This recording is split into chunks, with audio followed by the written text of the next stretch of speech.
What's going on, Husker Maniacs? Ethan Bice here with another edition of 4 Hours to Lincoln. I hope you're all having a blessed Holy Week here. It is Thursday. Tomorrow is Good Friday. We got a lot of action going on this weekend. Uh, man, and last time out before my last show, men's gymnastics won a Big Ten championship. So that adds three to our tally for this year. So good things happening for the Huskers. So let's jump right in. I got recaps, previews, and some other good news to share with y'all for our beloved Huskers. So let's jump right into it. Let's talk about that Big Ten championship from men's gymnastics. It's actually a regular season championship that we co-shared with Illinois. So sucks to share with somebody, but that's how it goes sometimes. All right, let's jump right in. They beat Ohio State to earn this championship. That we were named regular season Big Ten champs for the first time in program history. Not our first conference championship, but our first Big Ten championship, just to be clear about that. Since entering the Big Ten in 2011 after taking the win against the number 7 Ohio State Buckeyes. We had a total team score of 418.200, which is a very, very good score. If you can get to the 420s, that is amazing. Almost damn near perfect. Let's see. So Nebraska shares the conference championship title with Illinois, as I have just mentioned, earning a 3-1 record in the conference. This win for the Husker ranks as a top 3 overall team score in Nebraska program history. Not far behind the top 2 team scores previously set back in 2017. So good stuff there. Going to the floor, Nebraska had a standout routine, collecting 3 personal best scores for the Huskers and setting a season best team score of 71-20. Toby Liang started the squad off strong after setting a career high of 14.25 in 5th place. Luke James followed, collecting at 13.55. Freshman Chase Mondi impressed with strength after securing a career best and taking 3rd place. Sam Phillips also registered a career best in the event, landing in 2nd position. Taylor Christopoulos anchored for Nebraska with a strong 14.05. Ohio State earned a 70-15 team score on the floor as well. On pommel horse, personally one of my favorites. We maintained momentum on the second rotation of the making big marks after earning a 71-700 team score and surpassed their program record by 2/10 that was set at the previous meet against Illinois. York led the Big Red and collected a 14.30, while Travis Wong earned a 5th place finish with a 14.20 respectively. Yanni Chronopoulos came in strong with a 14.55 personal best and landed in 3rd place. Cooper Giles used the team's energy to put up a 14.70 for the Huskers and snagged 2nd overall. Christopoulos anchored with a 13.95. Ohio State earned a 69.50 on pommel horse.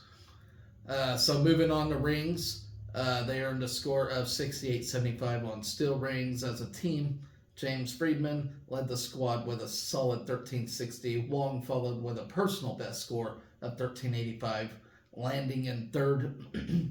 Asher Cohen notched a strong 13.95 for a 2nd place finish. Chris Heiser put up a 13.50 for Nebraska. Sam Phillips closed the rotation with a personal best score of 13.85 and 3rd overall. And as I'm reading this, I see a squirrel on one of my power lines. And I don't like that because last football season, I was getting ready to watch a game and a possum blew up our freaking power line and that caused a lot of problems. So hopefully that squirrel stays away from that. All right, moving on. Ohio State did score 66-55 on Still Rings, if I haven't mentioned that. On vault, Nebraska earned a solid 71-70 on vault, highlighting the performance. James set a new personal best score of 1475, earning a share of the vault title. Mondi secured a 1435 for the Big Red. Phillips claimed a 1355. Zach Tiderman earned an impressive 1455, collecting fourth position overall, and not far behind. Christopoulos collected a 1450 in fifth place for Nebraska. uh, and Ohio State scored a 72-50 on vault. Parallel bars, Nebraska earned a 65-70. Friedman led the lineup with a 1360, landing in fifth overall. Cole Partridge followed with a solid 1375 and took fourth place. Cohen scored a 1310, while Phillips earned a 1190 respectively. Christopoulos concluded the event rotation in sixth place with a score of 1335 for Nebraska. And Ohio State got 68-55 on parallel bars. Okay, moving on to high bar. On the final event of the evening, Nebraska registered a strong 69-15 team score. Their second best on high bar this season. Phillips highlighted the event after snagging the title with a strong 1430, a new personal best for the captain.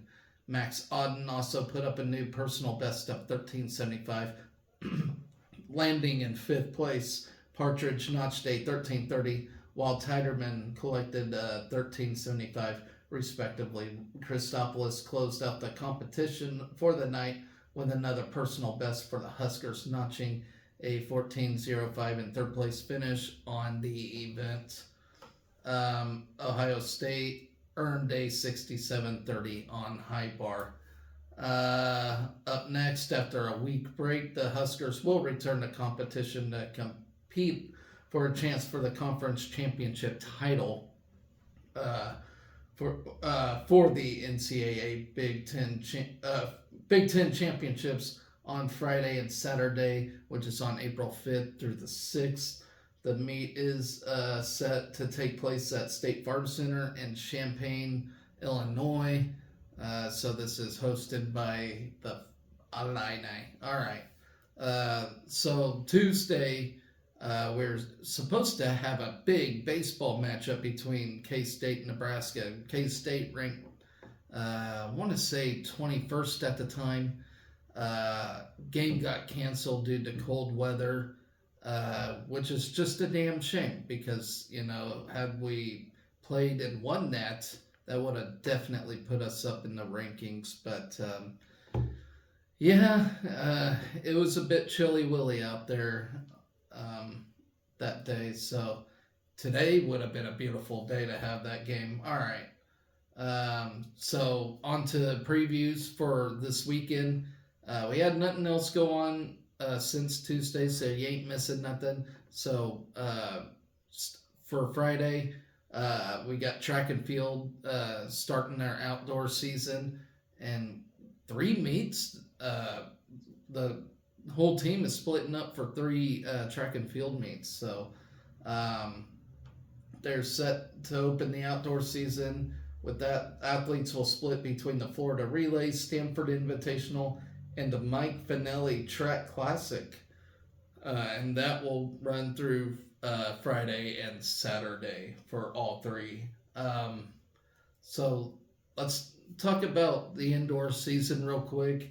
The Husker men and women closed the indoor season inside the top 25, with the men tying for 12th and the women claiming 25th at the NCAA championships. Out of 12 Husker entries, 8 earned first team All-America honors by placing in the top 8.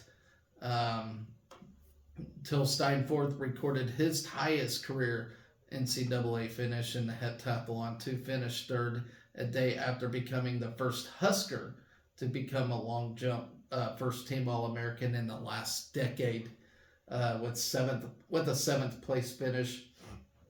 The last Husker to place third or higher in the heptathlon at the NCAA Indoor Championships was Bjorn Barefors in 2009. Tyus Wilson and Jenna Rogers each pitched in a top 8 finish in the high jump, while Michaela Moore represented Nebraska as a first-team All-American in the triple jump. Rihanna Phibbs placed 5th in the triple jump. Mine DeClerc took 7th in the shot put, and Henry Zimmerman finished 7th in the weight throw to round out Nebraska's first-team All-Americans. With Nebraska sending 11 athletes and 12 entries to the NCAA championships, that marked the most athletes to qualify for the NCAA indoor since 2010, and the most entries since 2011. At the Big Ten championships, the Husker men finished second as a team, only 4 points behind Wisconsin. The women finished at 8th. Wilson in the high jump, Moore in the triple jump, Steinforth in the long jump, and DeClerc in the shot put brought in the Big Ten titles.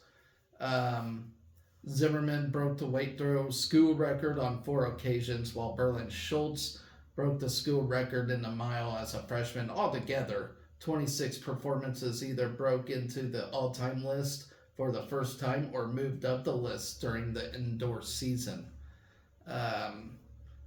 So last outdoor season, let's not forget, we had a terrific outdoor season. Nebraska's last outdoor season was marked by the men claiming the Big Ten title and the women finishing third. Both finishes were the best placements since the 2016 season.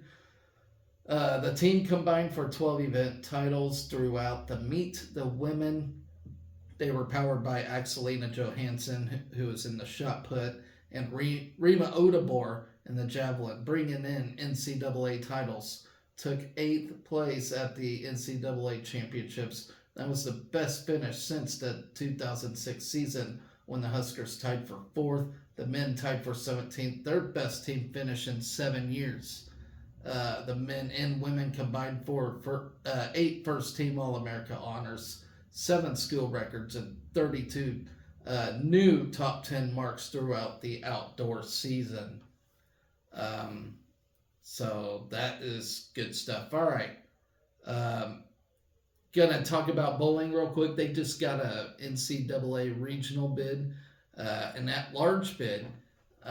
So as y'all know, bowling is always astronomical at Nebraska. We got 8 national championships, 6 NCAA, I think, and then 2 AIW or whatever it was beforehand. So here we go. Let's talk about bowling real quick.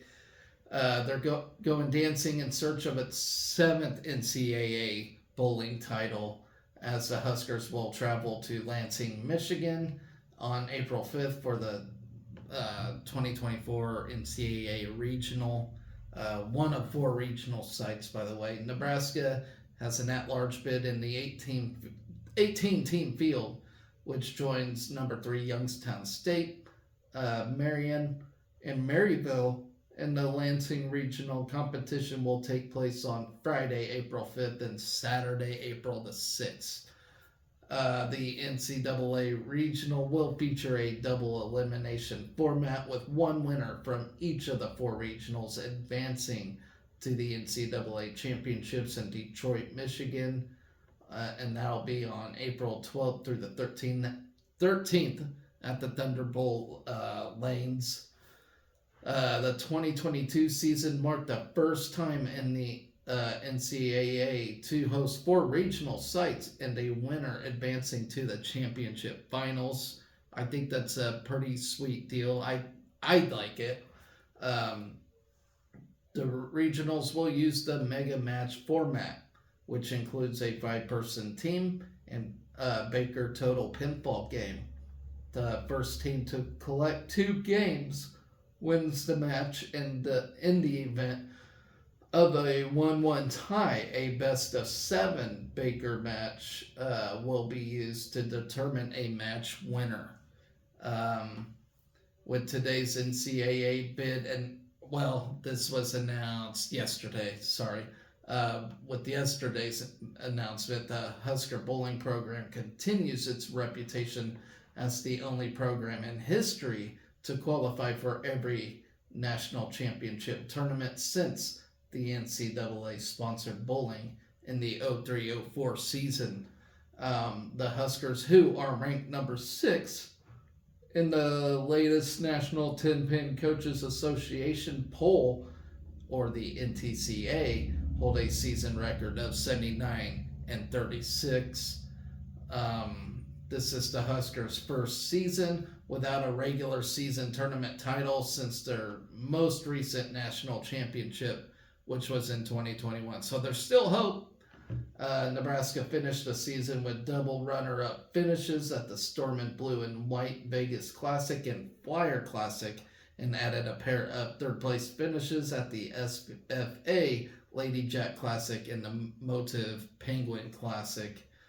In 1990, so here's a little historical FF for you. In 1990, Nebraska became the first collegiate program in history to win a national championship for the original men's team. The program won 5 national championships, 90, 91, 95, 96, and 97, before becoming a varsity sport in 97 and 98, where it has since posted an additional 8 additional national championships. So in 1999, the IBC, the 2001 IBC, and then 2004, 5, 9, 13, 15, and 21 for the NCAA, while earning runner-up honors on 4 other occasions. So there is that for you. So let's move on. Tomorrow on tap, we have softball traveling to Wisconsin. Hopefully the weather is nice there. I haven't checked the weather app or anything, but it's always cold in Wisconsin, right? Hopefully good weather. So softball going to Wisconsin. Continue Big Ten play. 3-game series scheduled. Nebraska hits the road following a 7-2 homestand that included a 2-game sweep of Illinois last weekend to begin conference play. So 2-0 in the Big Ten. So that's a good start. And the change from the original schedule, the Huskers and Badgers are scheduled to open their series Friday at 3 p.m. Saturday and Sunday's games are both slated for a 1 p.m. first pitch. Fans can watch all 3 games with a subscription to Big Ten Plus, yada, yada, yada. I know it sucks. All right.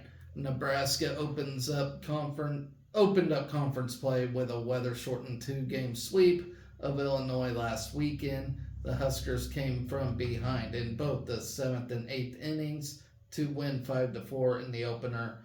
The next day, Nebraska exploded for 16 runs in a 5-inning victory. Excuse me. All right. It's most runs in a Big Ten game since 2016.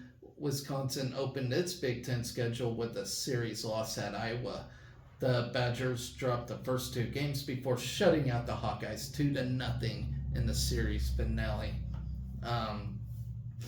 Nebraska and Wisconsin have split the past 6 meetings, with UW winning the series 2-1 in 2022, and Nebraska winning 2-1 in 2023. 3 times in the past 6 meetings, the victorious team has scored the winning run in its final at-bat. Wisconsin twice and Nebraska once. The past 6 games have all been decided by 2 runs or less, including 3 straight 1-run games. So that's interesting stuff. I didn't realize their stat bats were the game winners. All right. So leading off, Nebraska entered the week ranked in the top 10 nationally in doubles and defensive doubles plays, 7th and 18th. Nebraska has used a different batting order in all 31 games this year. I did not know that either. Nebraska has won 3 games when trailing after 6 innings, matching its win total from the previous 5 seasons combined. Entering this week, 2 Huskers ranked in the top 10 in the Big Ten in extra base hits. Billy Andrews first and Ava Bradwell seventh. Billy Andrews and Sidney Gray are the only players to win multiple Big Ten Player of the Week awards this season. Entering the week, Billy Andrews ranked in the top 10 nationally in extra base hits per game, home runs per game, and runs per game, and slugging percentage. Billy Andrews entered the week as one of only 12 players nationally averaging 1 hit, 1 run, and 1 RBI per game. Didn't know it was that short of a list. Billy Andrews is Nebraska's all-time home run leader and ranks 8th in Big Ten history with 55 career home runs. Ava Bradwell has had a hit, a run, and an RBI in 7 consecutive games. Sidney Gray and Brooke Andrews are both nearing 100 career RBIs.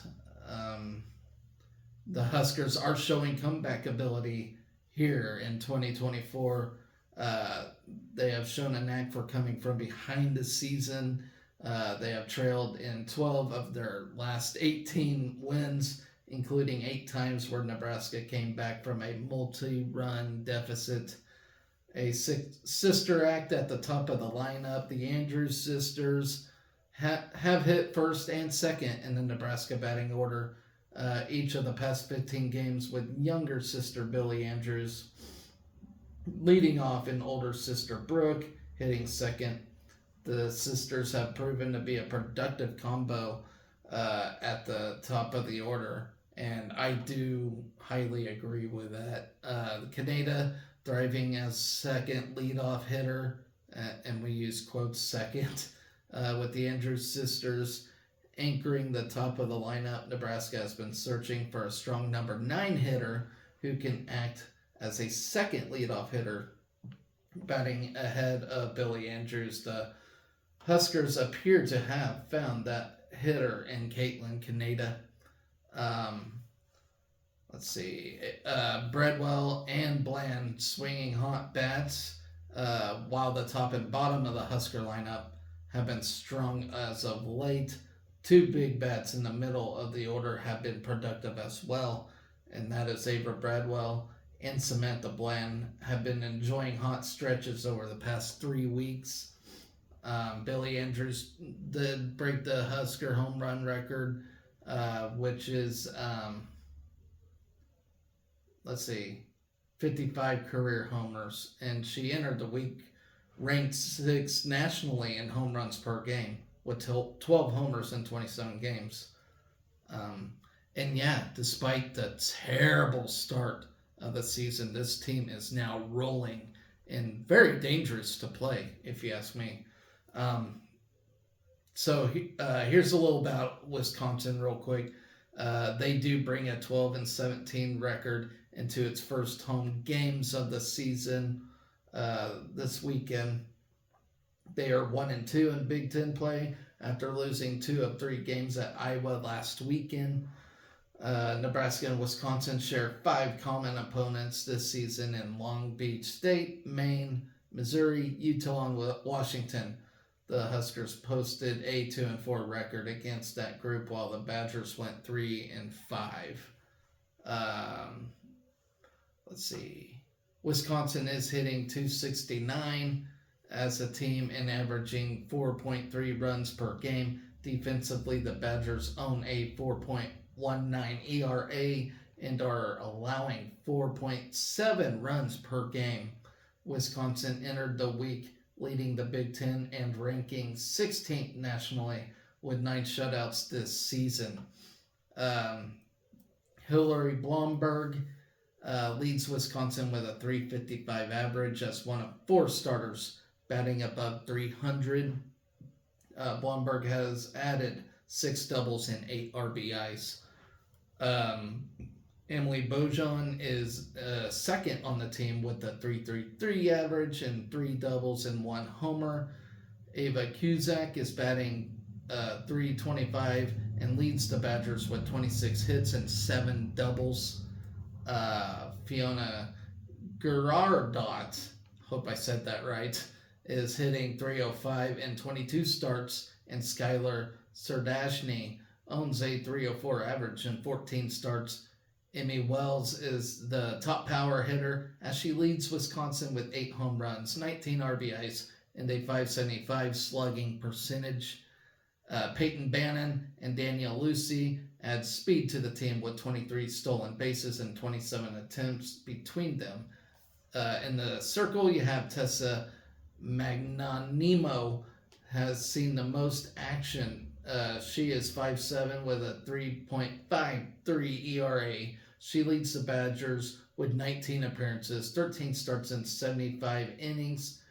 I'm not even going to try to pronounce her name, but she has struck out 54 batters, and opponents are hitting 301 against her. She ranks second in the Big Ten behind teammate Gabby Salo in shutouts.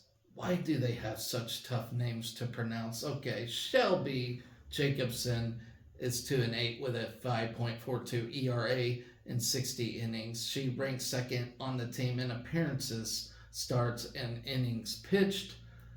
Gabby Salo boasts the Badgers' lowest ERA as she is 5-2 with a 2.64 ERA in 45 innings. Salo has struck out 50 batters in her 45 innings, and opponents are hitting just 246 against her. She also leads the Big Ten and entered the week ranked 13th nationally with 4 shutouts. Hillary Blomberg rounds out the Badger staff. Yvette Healy is in her 14th season at Wisconsin, where she owns a 401, 274, and 1 record.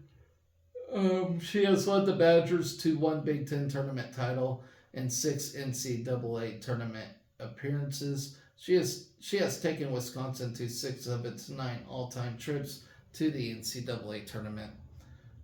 Healy was previously the head coach at Loyola Chicago, where she went 131 and 172 and won in 6 seasons.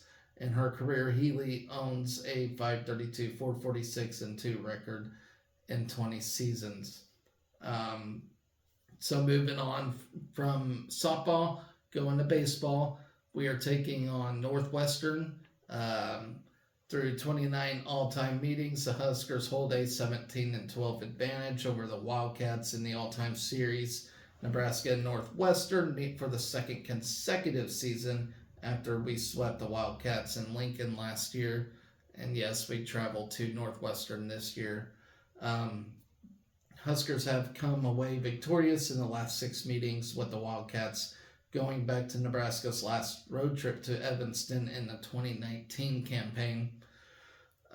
So the weekend rotation for Nebraska, Brett Sears is set to toe the rubber in the series opener Friday afternoon. Sears is 4-0 in 6 starts, posting a 1.14 ERA and 43 strikeouts in 39 innings while holding opponents to a 119 hitting clip. Junior Drew Christo takes the mound on Saturday afternoon for his 6th start of the season. The Elkhorn native is 1-for-1 in the season with a 4.13 ERA and 20 strikeouts in 28 innings. Sophomore Mason McConaughey gets the nod for his first start in the weekend rotation after dazzling in his first career start against Omaha last week. McConaughey is 2-2 on the season with a 1.65 ERA and 25 strikeouts in 16 innings of work. So moving on to men's tennis, I have been raving about them, except as of late they have been on the struggle bus, but understandably so, as they had to play some tough opponents. So here we go. Men's tennis, They returned to the Dillon Tennis Center for its first home matches in over a month with a doubleheader on Saturday. The Huskers, the number 65 Huskers, who are now 10-7 and 0-2 in the Big Ten, will face Wisconsin, who is 1-14 and 0-2 in the Big Ten at noon, and Illinois State. They are 13-10, 2-0 in the Missouri Valley Conference.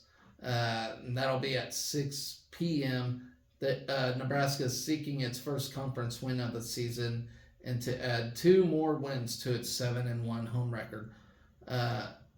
Despite losing to both Michigan and Michigan State last week, they not only were them 2 teams like highly ranked, Nebraska played them really well and were a match away from winning. I think it was against Michigan, who is a powerhouse. So, even though they're 0-2 in the Big Ten right now, this team's still really good. They just had to play some really, really tough competition. So here's a little about Wisconsin real quick. The Badgers have gone 1-14 to start the 2023-24 season, with their most recent loss to Michigan State, who is number 18. Tough team. That's who we lost to last week. Wisconsin ended last season 11-11 and ranked number 63rd nationally. As of March 19th, doubles duo Mihailo Popovich and Michael Menazian, tennis player names are very difficult to pronounce, by the way, so bear with me on that. As number 72 nationally by ITA with a 2-1 record. Head coach Danny Westerman is in his 9th season with the Badgers and holds an 8-year record of 92-82 as head coach at Wisconsin. So the series history, we are 7-14 against Wisconsin all time. Our first matchup was in 1983, as we have gone 7-14 against the Badgers. So, what do you know? Okay, so here's a little about Illinois State now, and our series history against them as well. The Redbirds have gone 13-10 to start this season, with their most recent win over Drake 4-3. Illinois State ended last season 10-14 and unranked. As of March 19th, no Redbirds were nationally ranked by the ITA. Head coach Mark Klisner is in his 11th season in the role with the Redbirds. In his time at Illinois State, Klisner has coached 2 Summit League Players of the Year and surpassed 100 career wins. In our series history against the Redbirds is 4-3. Since our first matchup in 1977, the Big Red have gone 4-3. So there's that. The Huskers opened Big Ten Conference play last weekend against number 18 Michigan State, as I had just mentioned, and number 43 Michigan. Calvin Mueller improved to 6-1 at number 2 singles, putting up 2 straight set wins over ranked opponents against number 18 Michigan State. Mueller defeated number 34 Ronald Hallman 6-3, 6-2 at number 43 Michigan. Mueller defeated number 125 Jacob Bickersteth 6-4, 7-5, giving the junior a 2-0 start in the Big Ten singles. Nebraska has a 10-7 record so far on the 2023-24 season, coming off a 2-5 loss to number 43 Michigan on March 24th. So Mueller, that Calvin Mueller is, if there's anybody to watch on this team, it is him.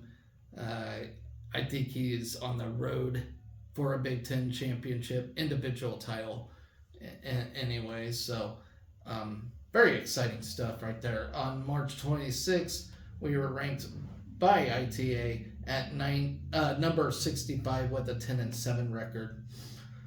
As of March 19th, doubles duo Anton Shep and Nick Weidenhorn were ranked at number 79 with their 11-9 record. An upset win over Oregon's then ranked number 31 Burton and Vanden Castile. The Huskers also started the spring season with 2 straight Big Ten honors. Shep was named Big Ten Player of the Week on January 17th, and Calvin Mueller on January 24th. Both Shep and Mueller were recognized for their perfect 4-0 weeks and straight set victories. So good stuff right there for the men's tennis team. Women's tennis also play as well tomorrow, and they will actually go up against Minnesota. So good luck to the ladies in that. I don't have any preview notes for that, so I apologize. But yeah, I think that'll be their second or third Big Ten game this season. All right, so got the previews out of the way. That's all set for Friday. Jalen Reyes is now going to be an assistant coach for the U21 volleyball team. So that's excellent stuff for Jalen Reyes as he's kind of moving up in the world. Still our assistant coach, but well deservingly so. He's been an excellent assistant coach for us. Let's see. The USA Volleyball U21 national team coaching staff for the NORCECA Women's Continental Championship this summer. Reyes will be an assistant coach on the staff that also includes BYU head coach Heather Olmstead and Stanford assistant coach Alex Dunphy. The U21 national team will train in Anaheim, California from June 14th through the 22nd. It will compete at the NORCECA Women's Continental Championship from June 23rd to July 1st in Toronto, Canada. Reyes played an instrumental role in helping Nebraska finish 33-2 and a Big Ten championship before reaching the final in 2023. For the second year in a row under Reyes' defensive coaching, the Huskers led the nation in opponent hitting percentage with a 137 average. As Nebraska's recruiting coordinator, Reyes landed PrepVolleyball.com's #1 recruiting class in the nation in both 2021 and 2023, as well as the #2 class for 2022. So you want to talk about a loaded team and a team that's going to make some noise this next season. Boom! Thank you, Jalen. All right, this guy's going to go places, ladies and gentlemen. I don't expect him to be an assistant forever, but if John Cook ever retires, Jalen's the guy. All right, moving on. Sadie Waite, remember her from soccer? She's going to play for Canada's U20 team for the Canadians under 20 roster on March 27th, as she will compete in a friendly camp in Wert, Germany from April 1st through the 10th. This camp is a prep for the FIFA U20 Women's World Cup Colombia in 2024.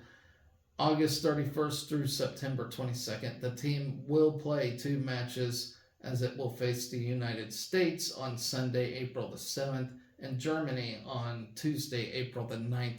Waite was a mainstay in the Huskers lineup last season, as she started all 24 games and amassed 1,950 minutes on the season, while scoring 4 goals and tallying 5 assists. Waite totaled 17 points, good for 5th on the team, and added 32 shots, which was 13 shots on goal. She tallied her first career brace in the Huskers NCAA first round victory over SDSU, South Dakota State, as she helped Nebraska to its program best 3rd trip in the Elite Eight and the Big Ten regular season title, which is the shirt I am wearing right now, and I'm always proud to wear it. All right. This week, Nebraska continues its spring slate as it travels to Kansas City, Missouri, to face on Arkansas on Saturday, at 12. The match will be played at Swope Park, and admission is free for that if anybody's interested. So always looking forward to seeing how soccer's doing. I love women's soccer. All right. Virginia Consiglio added to the swim dive recruiting class. It's been a big day / week for recruiting. Uh, Nebraska head swimming and diving coach Pablo Morales announced that the addition of Virginia Consiglio to the 2024 recruiting class on Wednesday from Rome, Italy. She will join an already signed 5-member class in Lincoln next season.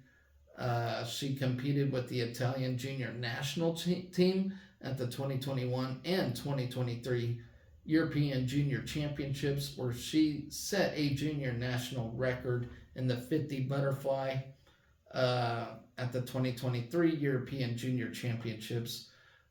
Consiglio, I'm sorry I butchered your name. Hopefully I get it right.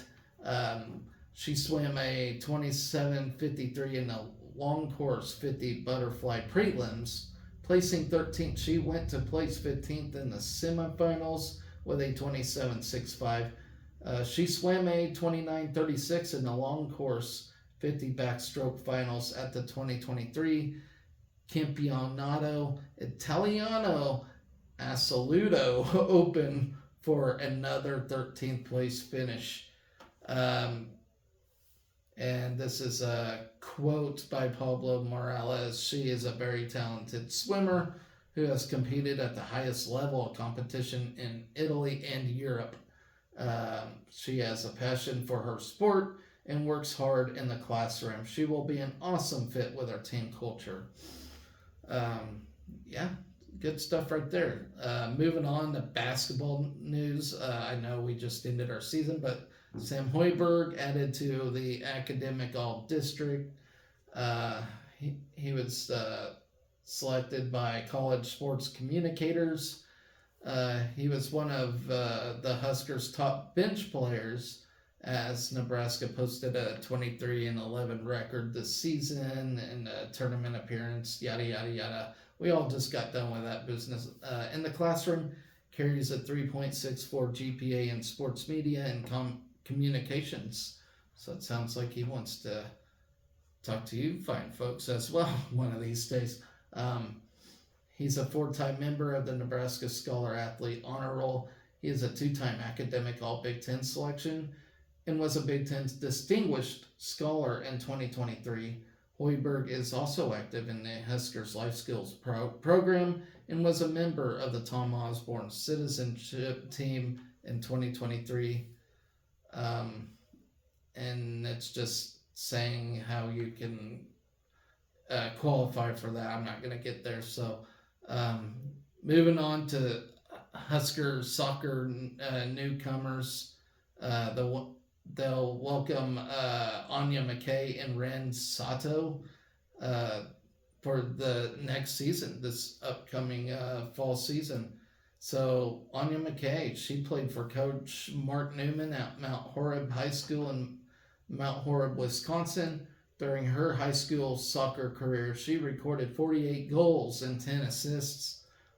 She was a 3-time first-team All-Conference and All-State and All-Area second-team honoree in 2023 and a 3-time team captain. She excels on and off the field, and she was a magna cum laude all 4 years on the club side.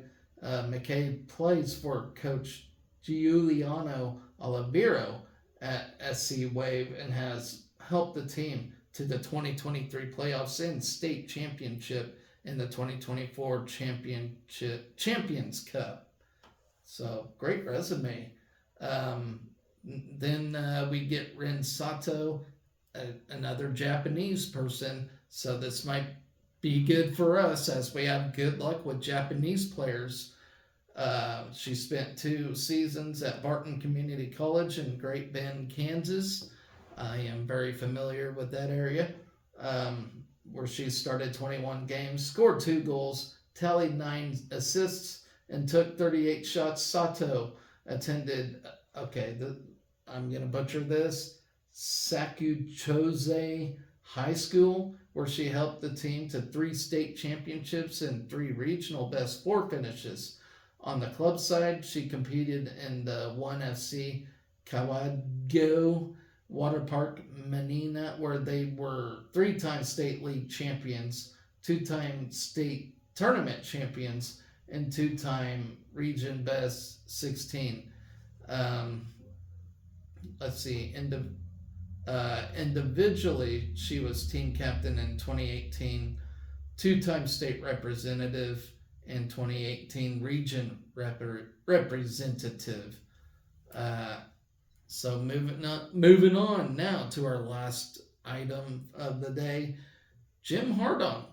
If none of you know him, he was a tremendous and still probably one of the best gymnasts Nebraska has ever had on the men's side, and current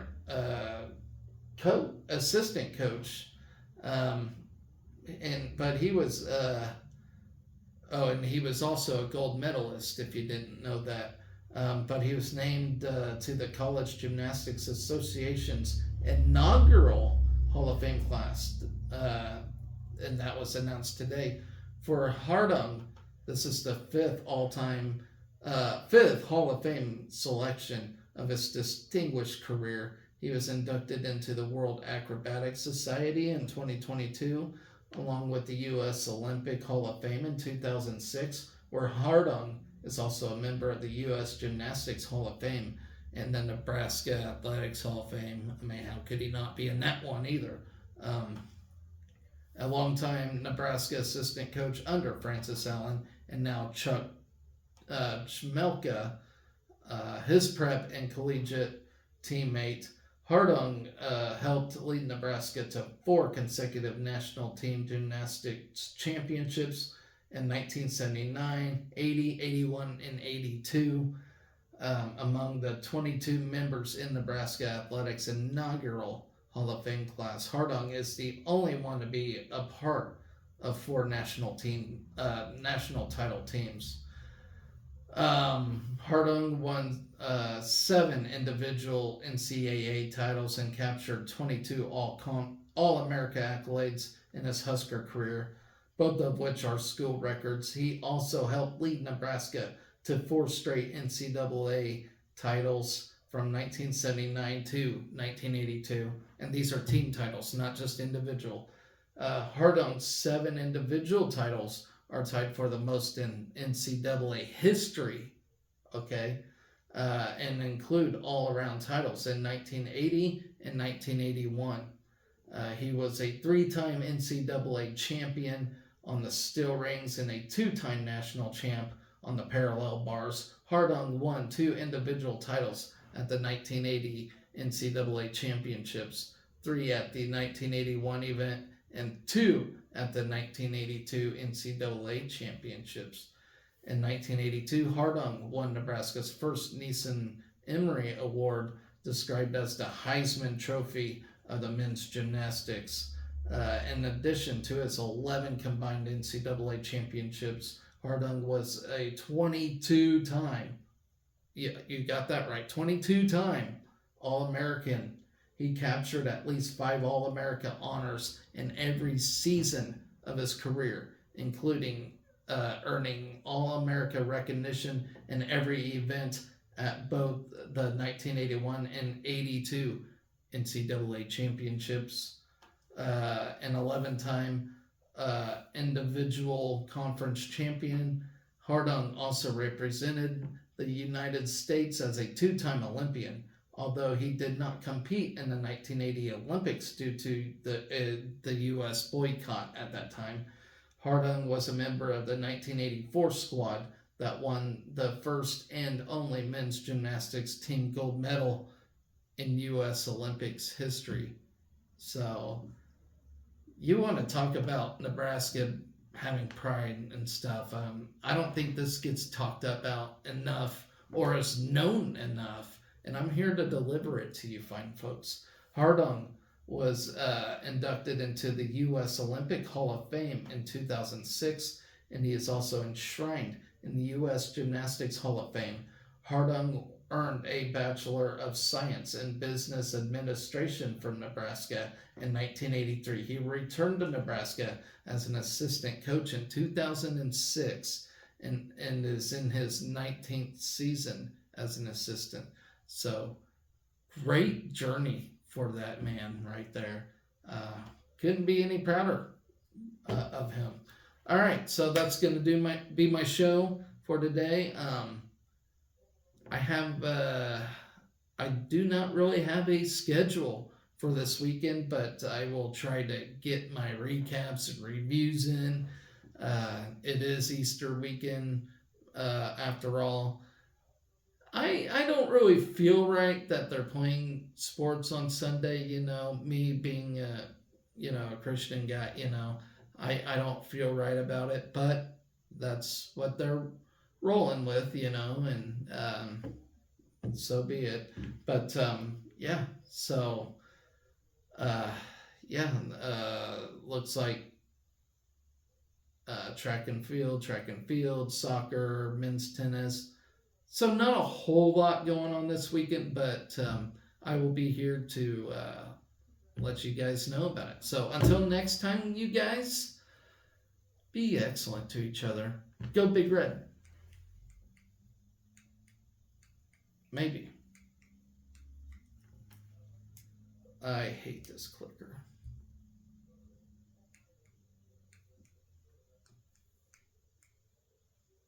Boom. No. You're gonna watch me be a jackass, aren't you?